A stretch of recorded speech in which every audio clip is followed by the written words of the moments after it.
ketika saya sembahyang istikharah, di saat saya berzikir sampai jam 3 pagi, ketika itu saya melihat ke langit, kemudian saya menyaksikan Yesus berdiri dalam posisi tangan terbuka dengan pakaian yang sangat putih cemerlang.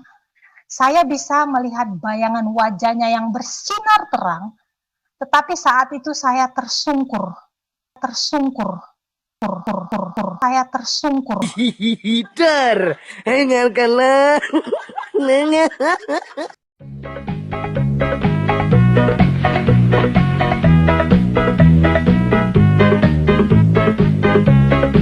Burung pipit banyak bergerak, burung udin sakit parah. Kita akan membahas murtadin kopla, kali ini berbaju merah.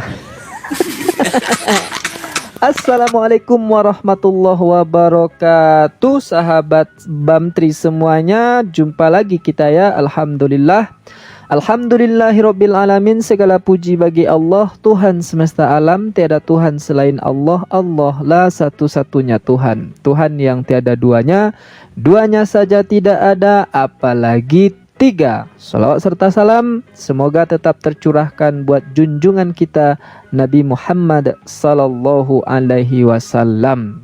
Sahabat, selamat datang kembali di channel Bamtri.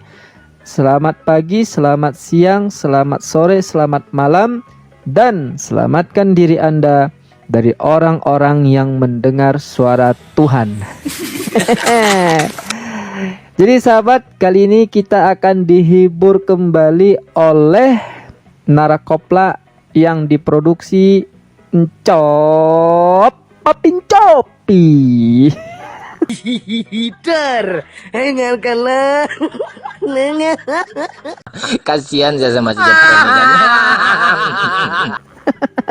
Rindu kita ya bahas murtadin narakoplanya si Oncop Papincopi ini.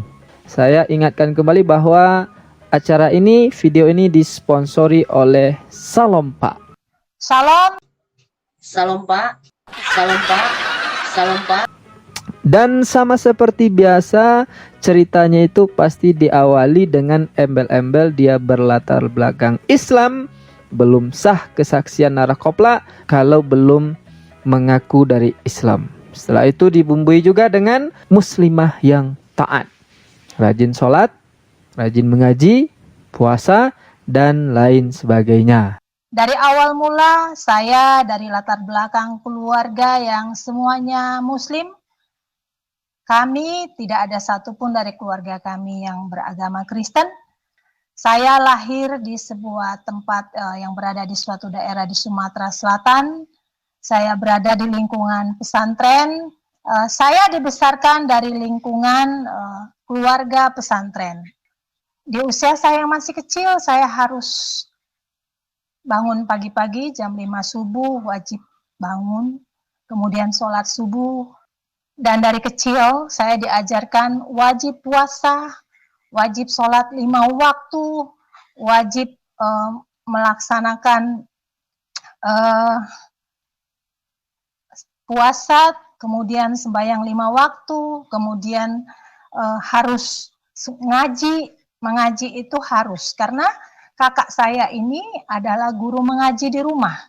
Nah, itu dia pengakuan dari narakopla si Encop Papincopi ini. Bukan pengakuan sebetulnya, ngaku-ngaku ya. Ngaku-ngaku dulunya Islam, ngaku-ngaku dulunya muslimah taat, rajin ngaji, rajin sholat, dan sebagainya gitu ya. Sayangnya sekarang ini kan si Encop Papincopi nggak berani lagi kan untuk membuka ruang diskusi, karena setiap diskusi, setiap diminta pembuktian bahwa narakoplanya itu dulu muslimah atau muslim yang taat, tapi selalu saja mengalami kegagalan, sama seperti gagalnya otak Oncop.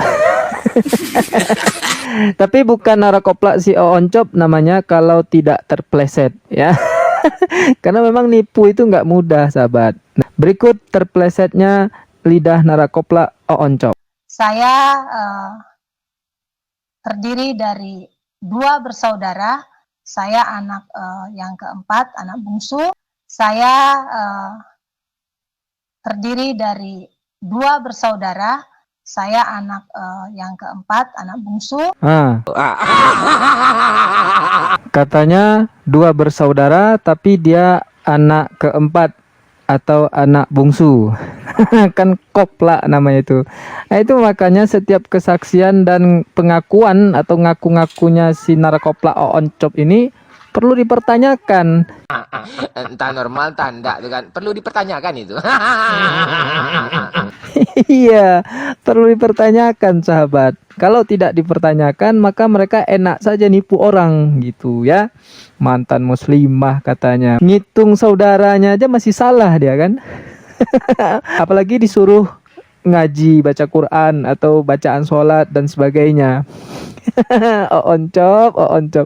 Kasihan saya tengok Oncop ini. Kasihan saya sama si Jepter ini kan. Ya, tapi gimana ya kalau masalah hitung-menghitung ini memang otak mereka ini agak error, sahabat. Error.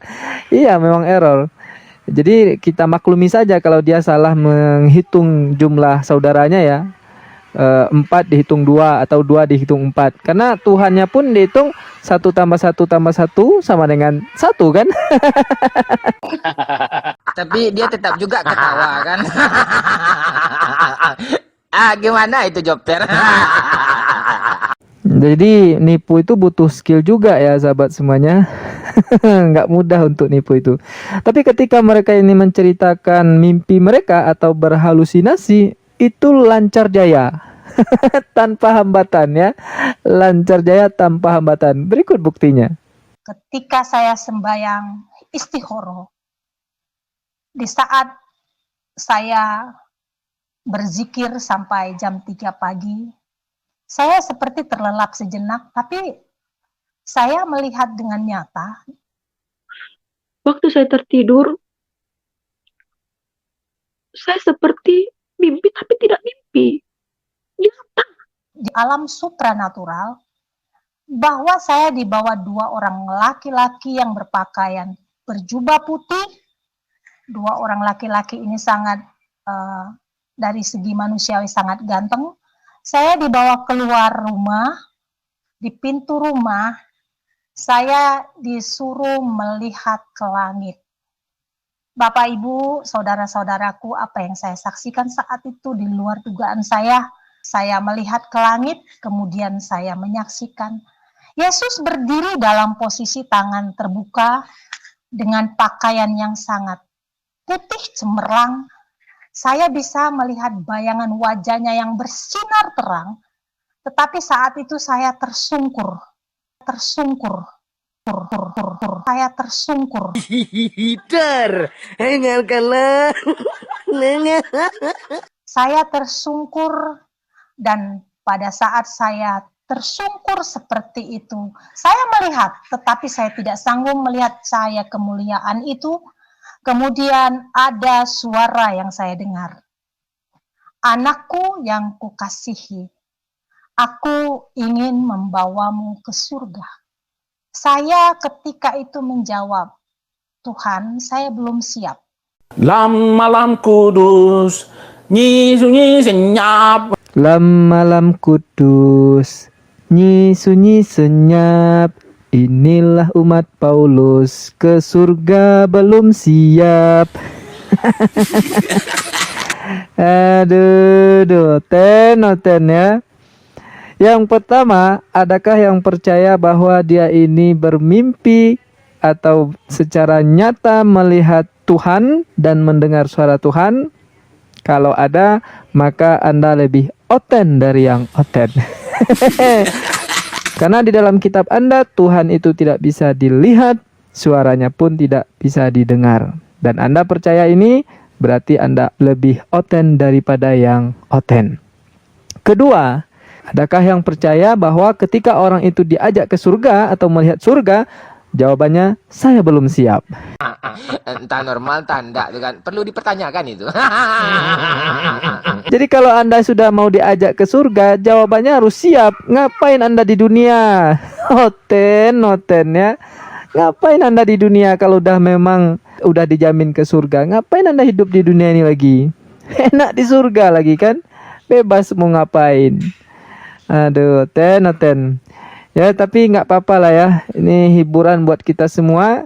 Jadi saya rasa sudah maksimal hiburan kita hari ini. Kita doakan saja orang-orang seperti ini semoga tetap ada di dunia ini supaya kita tetap terhibur terus ya. Karena kita sebagai manusia ini memang membutuhkan yang namanya hormon kebahagiaan. Nah, untuk meningkatkan hormon kebahagiaan itu butuh orang-orang seperti ini. Oke, sahabat semuanya.